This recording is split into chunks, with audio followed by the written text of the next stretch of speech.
Okay.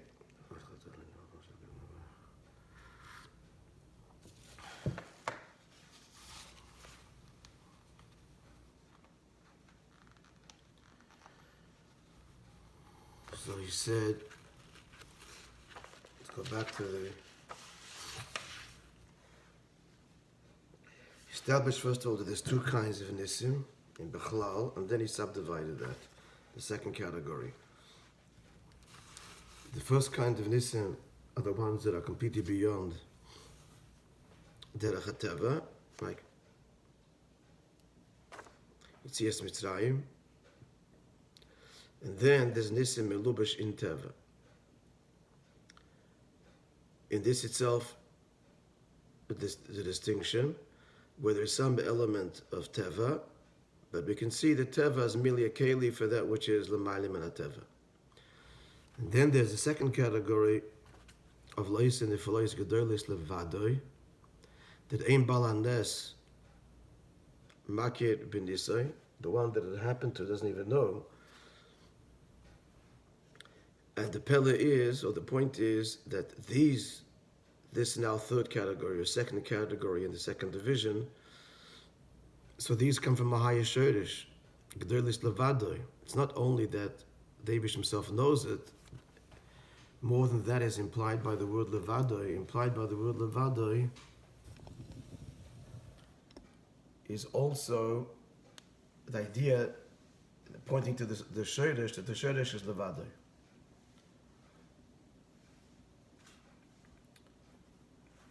Levadoi hide in ishtalshus completely. So now he addresses one of the questions: what is the point of Aren and Iflois? There's wonders, and I'll show you wonders. Surely wonders are visible to begin with. The answer is no. That the true Pele Bechlal is not revealed, but La'asid Lavoi Aren and Iflois, that this darge of Alikus, from where the second category in the subdivision, we're talking now only about the second category, the two divisions. So this level, which is B'derech Klal, completely concealed, that the person is not even aware, so that is going to be Arenu Niflois, that this Pella is going to be revealed. Okay, that was the point at the end of Ois Aleph. The point of Ois Beis was that Kimay Tzeischa includes also Kriyas Yamsuf. That was the Ikan Nekuda of Ois Beis. Then Ois Gimel, which is now critical, he explained the Maila. He explained the Maila of the fact that the Shorish of the Nisim, which is Melubash in Teva, is higher than the Shorish, which is L'maylim in Teva.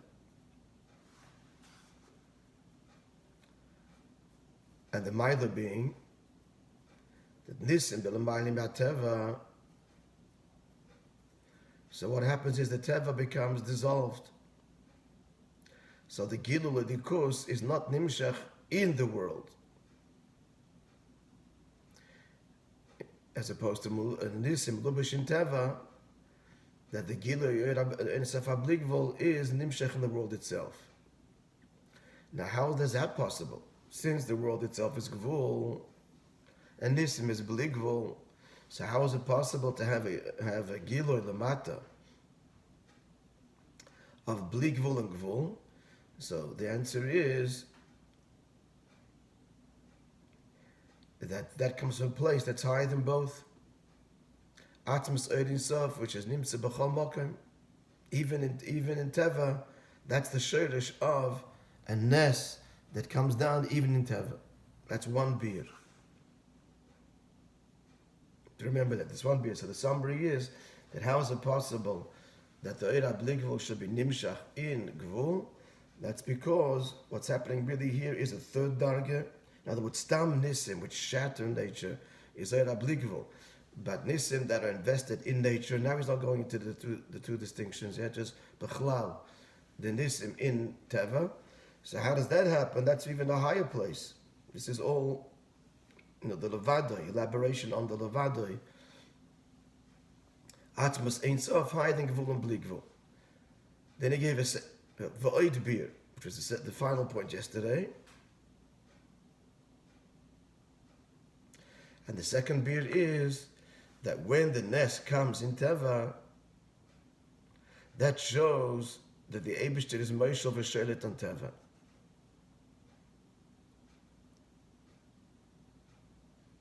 When you have a nest that breaks Teva, so that conveys that the Eibishter's koyach is to break Teva. But a nest which is melubish in Teva, that reveals that the Eibishter is shelet on Teva itself. That the Teva should be kefir etzoynei. All right, so it's these 2 points. It seems that later the Maim is going to come back to. So let's just repeat them again. This is Ois Gimel in totality. Ois Gimel makes 2 points about the Maila of Nisim that are melubish in Teva. A, it comes from Atmos Ein Sof, higher than Gvul and Bli Gvul, and B, they demonstrate the Eibishter's absolute control of Teva itself. It's one thing to break Teva. It's another thing that Teva itself should be Kefir Etzoynei and be not Teva. The Teva itself should be not Teva. All right? These are the 2 points. Now, Ois Daled.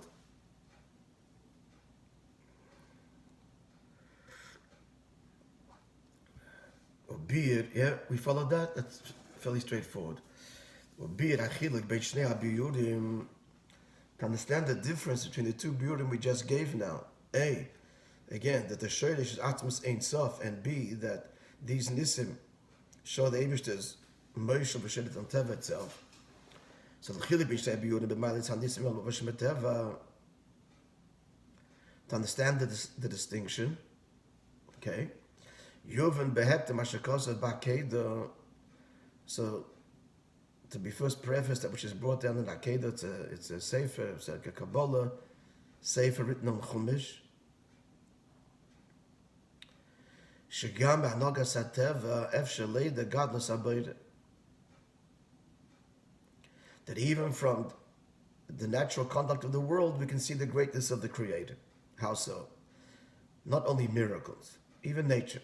The Neisiv Lazeh Shadeh is bonus by Nogas Habriya.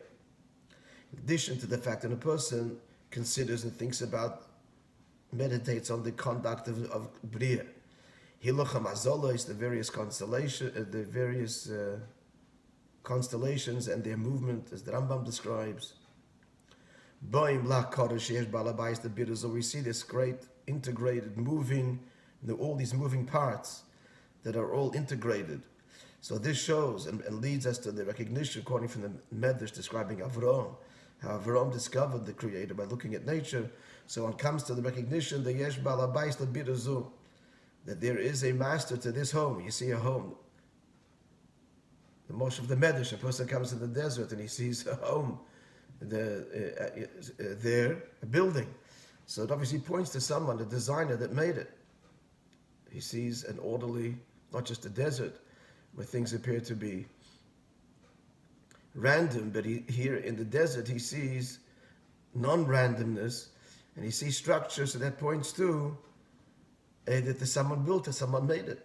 So looking at creation itself, one realizes that it's not just random existences, but a highly sophisticated and integrated system. And of course, with the advent of science, our appreciation of the complexity and integration of the universe, starting with simple organisms in our world, all point to a creator and divine design. So he, a divine designer, divine intelligence. In addition to that, another thing. Aside from the integration and the system, incredible systems that we can see in nature, he wants to point to how seeing in nature we see the eternal. That's, in other words, that's like seeing Memala Kalalman. Now one can even see Sefer Kalalman in creation. How so? Through a person meditating, one sees the unchangingness, unchanging. B'lashon HaKosav, as the pasuk says, after the Mabul, Hashem says that all the night and day, etc., lo yishboisu, will not be interrupted, will not stop. Elaboration. It's already close to 6,000 years since those laws of nature Hashem established that will not change like they did during the Mabel. They were suspended. V'yafal begin to 6,000 years, and nonetheless, ancient chlishas banhagas hativis. There's no weakening in this natural order. Moreover, that square bracket, likewise, he sees the eternity. We're pointing to the eternity that's manifest in creation. And the fact that not only the laws, the way they behave, but even in the strength of each individual nivra, there's been no weakening. We see that in these two areas, in all of existence. Either the actual hosts of heaven, so the very same sun and moon, for example, exists unweakened. I think someone asked the Rebbe, I don't remember the answer, that contemporary science claims that there is some weakening of the sun. You know, it's almost imperceptible, but there is some weakening in the strength of its output. I don't remember the answer. And other changes that are being noted. I think even the distance between the sun and the earth also is. It's imperceptible to the naked eye. That's certain. But the question was raised. I don't recall the answer. Akoponim. Torah says that that's a fact. Kayama be'ish, that's for sure, that be'ish means each individual, literally person. The actual creation itself, the heavenly hosts, they are the same ones as they were created at the outset. But and of course, earthly creatures are not the same creature. But kayama b'min, as a species, they exist. And continue to reproduce and don't get weakened over time. Both of them are as strong as they were the day they were created. The sun and the moon themselves and the various species continue to reproduce in an unending reproduction where what's produced is not weakened or less than the forerunner, the forebearer. So all pointing to seeing the eternity of creation, al yedei zeh, conclusion, Yoidim godless aboida. So the Akedah says, and we're elaborating on the Akedah. From this we see the greatness of the Creator, Shekoiche is Barech, that His power, Shemenu Ba'ashba Ba'olam, from which all of this comes into the world, Hu Ein Sof Obligvul, is infinite. So this is the Chiddush now introduced by the Maimer, that we can see the Keich HaBligvul not only in miracles, but we can observe it in nature itself, as just illustrated. Now further elaboration. We're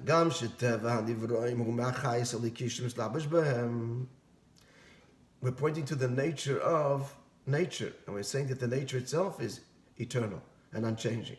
But the Shaila is as follows. The nature of Nivroim is because of the Chayis Aliki, which is mislabish. We're talking Eid Mamalak Alalmi.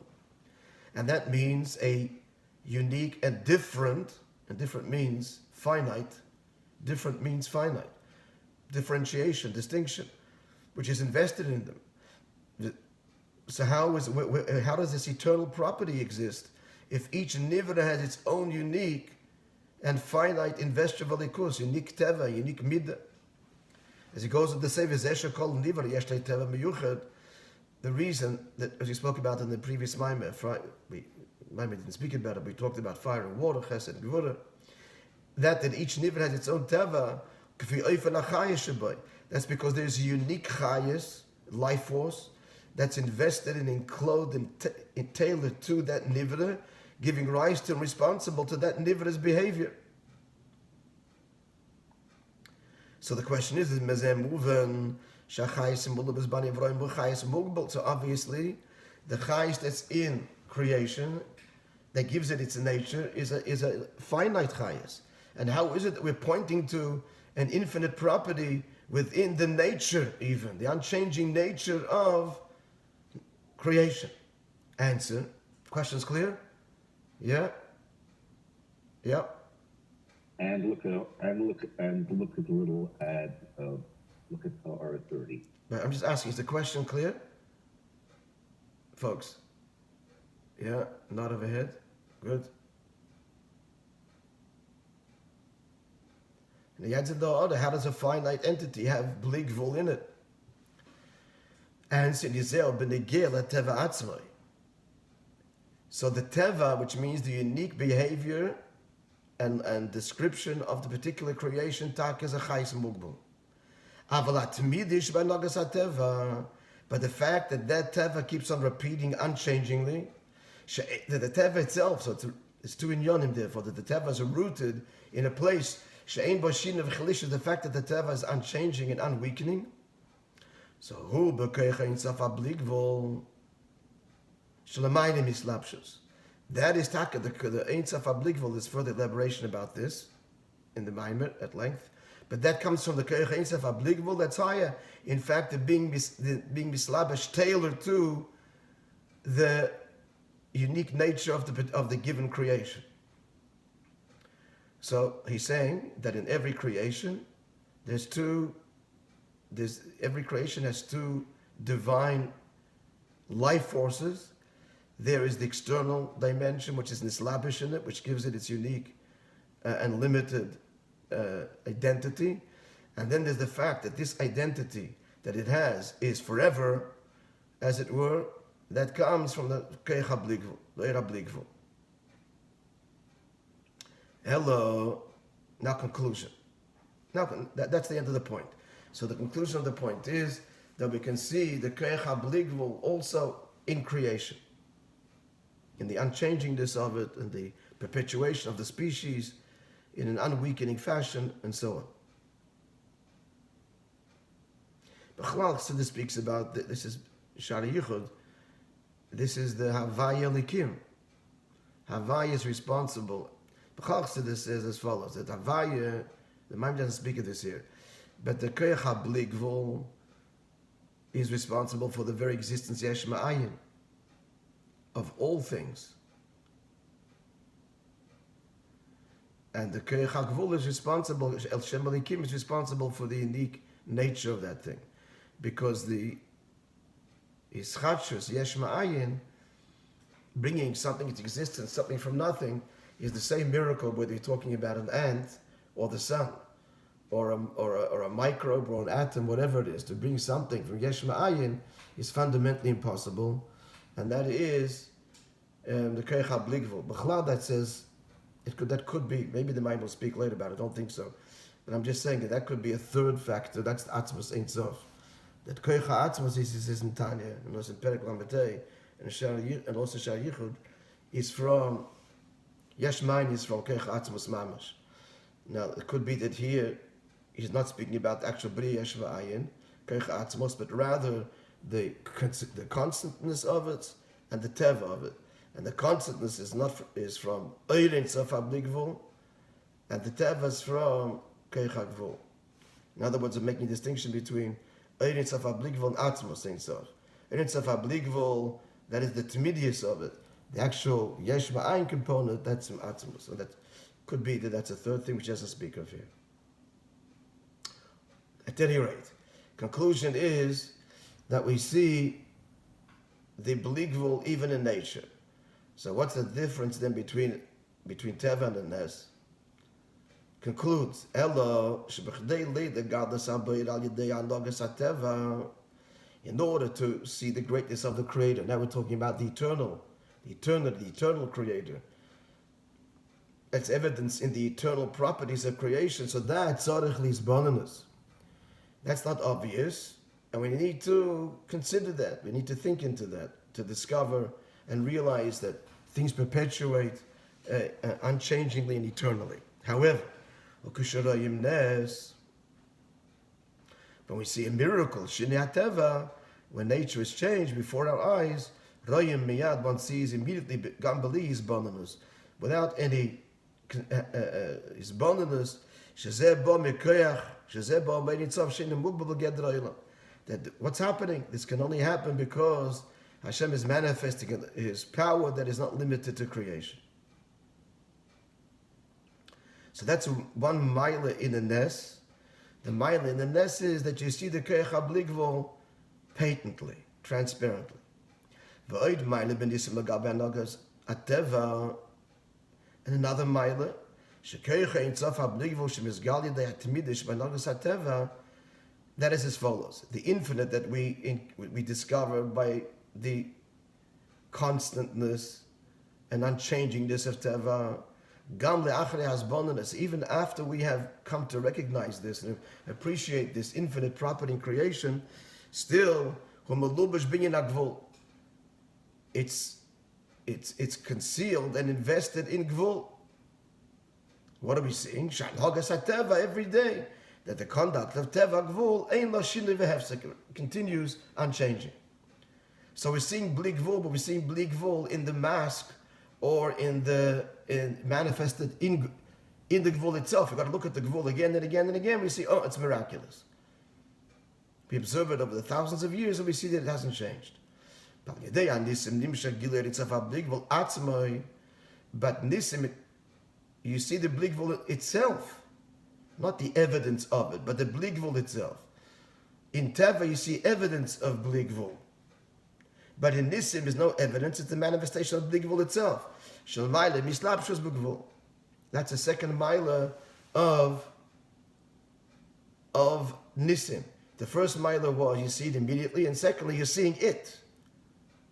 You're seeing the Nebish's Bli Gvul immediately, and moreover, you're seeing the actual Koyach HaBli Gvul. Ella, nonetheless, going back now to what we said at the end of Vayz Gimel, She'afa Piken, nonetheless, Bitam Za'atzma, the fact that we're seeing, when it comes to what?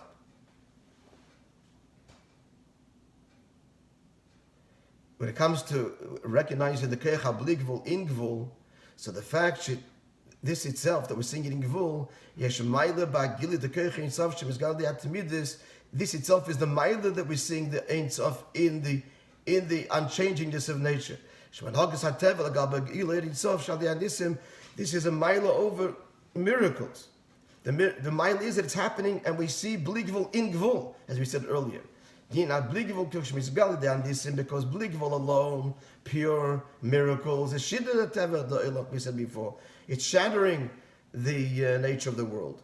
And therefore, in the Shaykh Lo'ilam, and therefore the world remains separate from it. The miracle is over, it's over.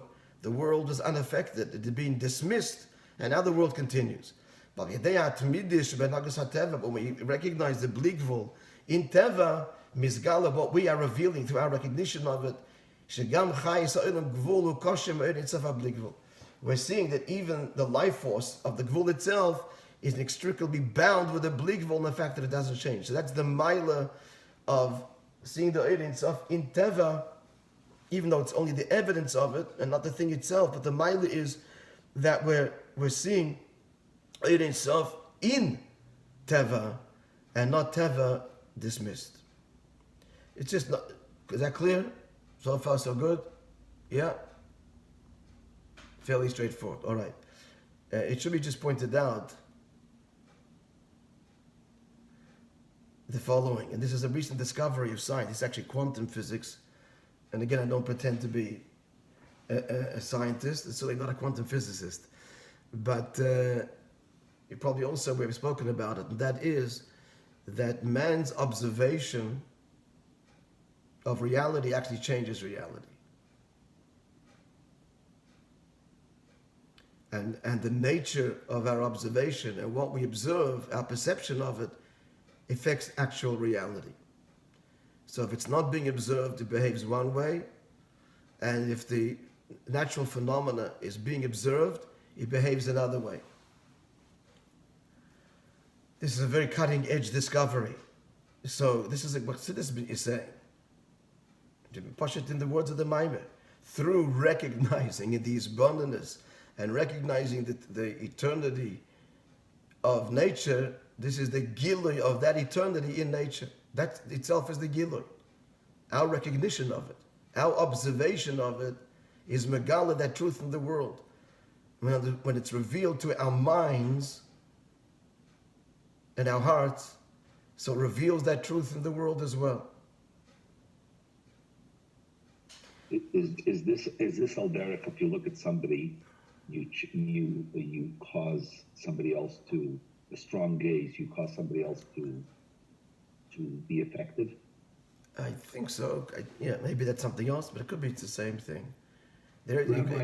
It causes the person to look at you. I just want to finish the point here. Don't forget that certainly not just our attitude, but our conduct.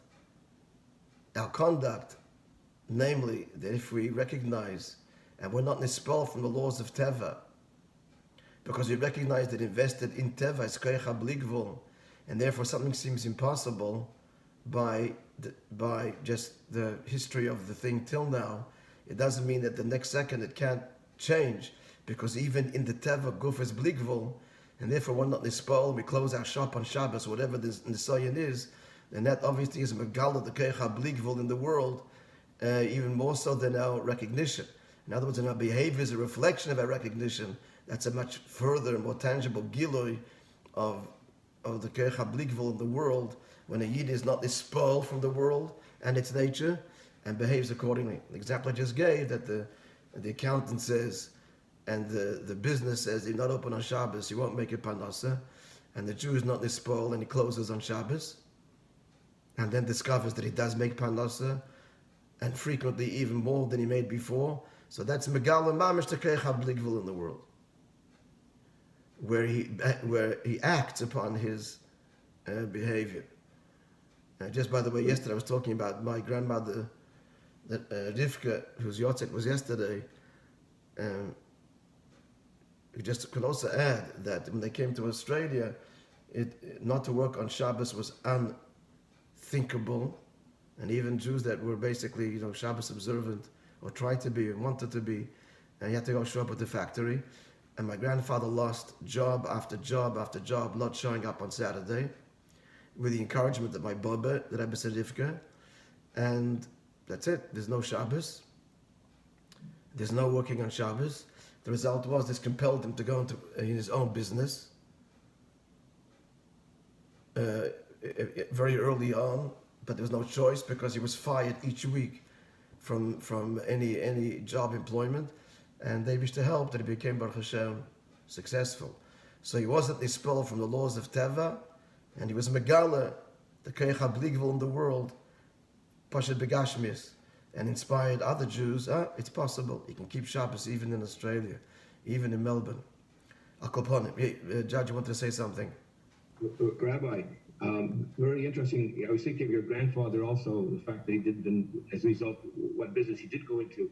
Your story is becoming a memory album for all of us who are able to hear you and privileged to hear you. And there is a magnificent program that demonstrates Heisenberg's before it was a hypothesis. Now it's known that it's exactly right, as is mentioned, as is specified in the Mimer so well. There's a program that's 2 hours. It's well worth seeing. It's called Radical Remission, and the title is Heal, but radical remissions in the worst illnesses, and how people were able to, through their minds, recognize through the way they perceive things, to change things. Also, the study that was done with regard to people who are prayed for and people who are not prayed for, the change, as you all are aware. But it's a good thing to watch this 2-hour documentary with more than a dozen experts saying that this, in fact, is miraculous, and that the perception does change everything. And it's called Heal, and it's under Radical Remission, and you see it on Netflix. Okay, that sounds something worthwhile. But your family is the example, and so many elements are examples of this, that we, through our intentions, through our ratzon, through our kavanah, can change the situation as it is. The Tzemach Tzedek famously said, they recorded this endlessly, And it's easy to say, but this is the avodah, trach gut wird sein gut. By you thinking, you actually change the reality.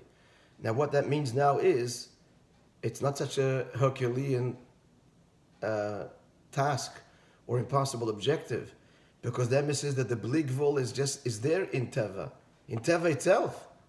Yes. So we don't have to introduce something that's not there. The infinite investure of the Eibishter is in Mamish in Teva. So when we acknowledge that and recognize it, we are megalit, and therefore it can change the Teva in its external manifestation, and where there had been, God forbid, illness, can become healing. And these words are easy to say, but this is the whole avodah. Okay, let's continue. So we have to have, it seems, again, I'm just looking further, it really gets nuanced, but let's plow ahead. Rabbi, could I just ask a short question? Yeah. In the distinction between Nissim that Rebbe makes in this paragraph and the Gili of being safe and safe legal and Teva, is that at the beginning the two levels of Nissim? One is the kind of Anhagas of Teva and the Eibishter in Teva itself, even though we don't recognize it. He's talking here Nissim Gloyim as opposed to Nissim in Teva. He didn't go into the two distinctions yet. He will soon. My question, because in this ice he calls one of them Nissim and one of them. Yeah. So he's just going back to what he said in Ois Beis, Ois Aleph. The two broad distinctions, and I see now he's going to go into the Nissim in Teva Gufa. We're going to go there. Right now it's just Nissim and Nissim and Teva. Nissim and Teva. Right now it's Nissim and Teva. Okay, so what is your question? My question just when Nissim in Teva is at the Teva level, what in the first day that Rebbe said was there were three levels of Nissim, and this just seems to be kind of the third level where it's the nest that we don't recognize because it's in Teva. No, but he hasn't actually said that. He just spoke about Teva. Ois Dalet, first Ois is to point out that in Teva Gufa, latent is the Koyach HaBlikvul. Then he'll talk about a nest in Teva, which changes, like from sickness to healing. But right now he's talking only Teva itself. In the normal, natural order of things, the reality is that invested in Teva, and we can see this with our intellectual eye, is the Koyach HaBlikvul. And there's a mile of that over Nissim. That's all he's saying here. And now further distinctions are coming. As we talk about Nissim in Teva. That's coming now, and I see in the next Oisius. Specifically, it looks like an Ois Hey. But first we need a Hakdama. We need a Hakdama now to identify the various levels, the Maila responsible for all of this. That's coming now. Yes, yeah? Yeah? Well, Rabbi, I was just thinking for the moment, on a simple level, to see the image immediately, just as the Eibishter was able to give the Ten Commandments all at once. It's not in a linear form. The same way that we're looking at the various levels, that which is beyond Teva, that which is within Teva, and so on, all of these things are happening at the same time. So for our understanding, because it's ineffable, we use the Cartesian or linear language or logical language to be able to reach the ideas. But they're all happening at the same time. And because they're all happening at the same time, we have to recognize that what we have deciphered as what is beyond Teva, what is within Teva, we haven't even discovered what is within Teva very often. And what is interesting is that in this mystical commentary that was so understood by intuition from the Zohar, from the Kabbalah, in the most deep way, all of that was intuitively understood through what I would call souling rather than thinking. Because that puts us on a level of hibodedut that is able to go beyond our rational minds to transcend ourselves, just as during the Shir HaMalot, when the priests were walking from step to step during the 15 songs, they were able to go beyond themselves and be able to reach an ascendancy that one cannot reach normally. So I'm just bringing that to light. Thank you, Rabbi. All right, let's go a bit further. So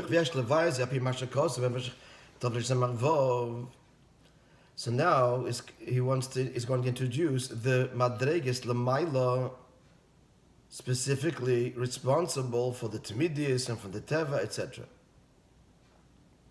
And that is the fact that in nature itself is this eternal property, in brackets. Like we said before, Agam, even though Teva is from the Chayes Eliki, which is Melubash, and Melubash by definition means Gvul. The Chayes HaMelubash B'Nivroim, who Chayes Mugbal Kanal. Like we said before, a Chayes that's invested in each creation, giving it its unique properties, is obviously a Chayes Mugbal. So where does the Timidius come from? So we just said in general terms in the previous Ois, that comes from kind of a background, not obvious Shoyrish of the Eira Bligvul. Now specifically, it's as follows. Well, the fish is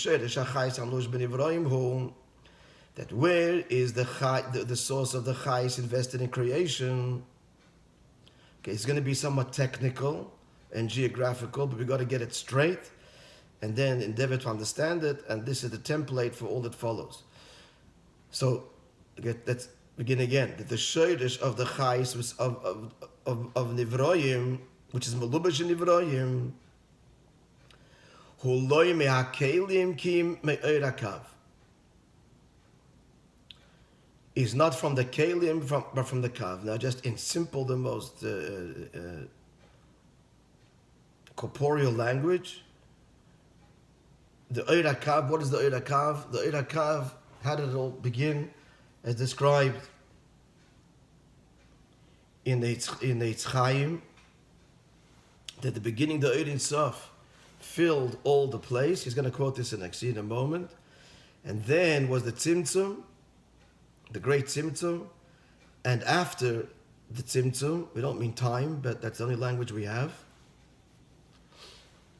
After the Tzimtzum, the Eibishter is mamshich, an oir, a light through the Tzimtzum into the Makam HaCholol, into that quote-unquote vacuum created by the Tzimtzum. And then, in the Eir HaKav is Nimshach in Kelim. But he's saying, well, rather the Kelim emerge. The Kelim emerge on the Eir HaKav. A Kav means a line, and the very notion of a line implies higher and lower, different points on the line. A line is made up of a series of points. So there's two components here. There's the Oyer component and the Keli component. And he's saying that the Shorish of the Chayis is not from the Keli itself, the Keich HaGvul, but Meir HaKav. Let's go further. Let's just get the language a little bit clear. The Shorish of the Kav itself is rooted Meir in Sof Shlifnei HaTzimtzum. The Kav itself pierces through, as it were, the Tzimtzum, because it's rooted in the light that precedes the Tzimtzum.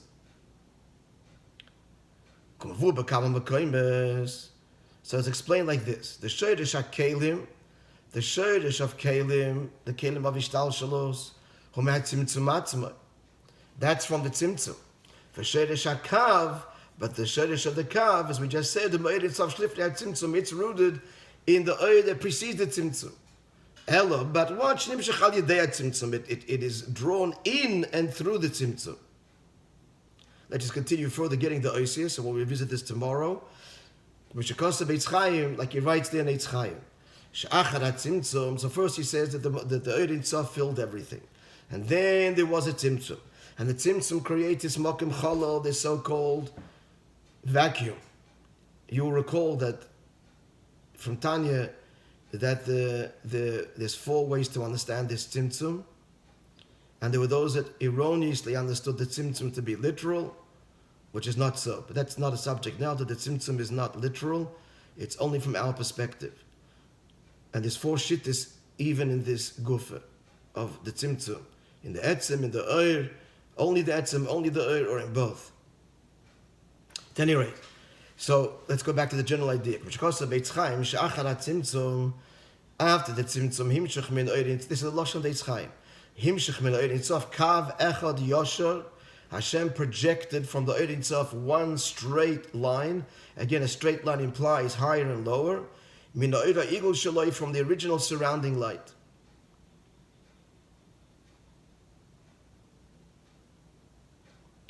Let's just continue the Oisius. V'hini yedu, it's known, the Tzeischa kav bakas cheshach hatzimtzum. This that the kav pierces through and brings this ray of light, quite literally, in physical imagery, through into the darkness or the vacuum or the concealment created by the tzimtzum. Shekol bekiyo mitzat takboiris, to break through any boundary needs an intense gvura. It's got to have an intensity to it to overcome a resistance. So how was the kav able? Where's the koyach and the kav to be able to pierce through the choshech and bring oir to a place which is now naturally choshech? Hulefi shesheresh sham shachosay mitiferes hanela, because the shirish of the amshach of the kav is what's called tiferes, the concealed tiferes. Let's just finish again the sentence. That's even higher than the light that was revealed manifestedly before the tzimtzum. In other words, it draws on an atzmizdik level, tiferes hanelem, which we will address in Mitzvah Hashem tomorrow. But what we need to at least to remember now is the technicality, because this technicality needs to be understood. It's the template, it seems, for the rest of the Maimer, and that is question and answer. The question, how is it possible that there should be timidius even in Gvul, Teva in Gvul? Answer, that the shirish of the chayis, of the life force of nature, is rooted where? Not in the kelim, but in the kav. And where's the kav rooted? In Tiferes Hanela, which is even higher than the Ein Sof that there is directly above the Tzimtzum, wherein the Tzimtzum took place. This is very technical and geographical, but we have to have it clear that the shirish of the kav is not stam in the oir. It's not stam in the oir if that tzimtzum, because if that was the case, it could not pierce the tzimtzum. It would just remain above it. The fact that it can pierce the tzimtzum, it draws on an atzmizdike. It doesn't use the word atzmizdike, but that's what he means. An atzmizdike property expressed in these words, tiferes hanela. Because tiferes is a fusion of opposites, and nela means concealed. We mean an atzmizdika property, as opposed to manifested oir and giloy, and that's where the shirish of the kav is rooted, and that's why it carries through with it, even as it's invested in finitude and creation. It carries through with it this infinite property, because it's rooted traceably directly to tiferes hanela, as opposed to the oir in sof itself. All right, that's the technical description. In Mitzvah Hashem, we'll revisit it tomorrow and understand how all this is the background and explains the Maila of Nisim, which it gets to the end, Nisim Melubesh in Teva, and especially Nisim completely concealed in Teva, and how lost in Lava, the Chiddush will be that will be Ademo. That's going to be revealed. Okay, that's where we're going Be'ez Hashem with this. You thought this would be easier than the previous Maila? Okay. It's magnificent, Rabbi. Thank you.